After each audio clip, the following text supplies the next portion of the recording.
Assalamualaikum ji, I am Ahmed Waheed. I live here in Phase 5 DHA, and I was recommended True Solar by a couple of friends who went to LUMS, just like Zishan Bhai. And when I got to talk to him after talking to about 7-8 different solar companies, what I liked most about him was he tells you the exact thing that you will need. The exact, you could say, wattage. So I have a 10 marla house and it's a 5 kilowatt system according to the roof I have.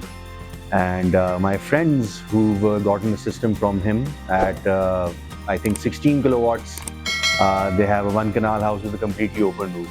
The one thing that he did was he asked me what kind of devices do I want to put on solar and what do I want to put on smart load. So in case electricity goes in my house, my solar doesn't run out because it automatically switches off the air conditioners in the house so that the solar just continues to run longer after running the air conditioners for a while. So the best thing about these guys is that A, they don't overcharge you, B, their service is spot on, and C, they recommend you after assessing your needs exactly what you will need.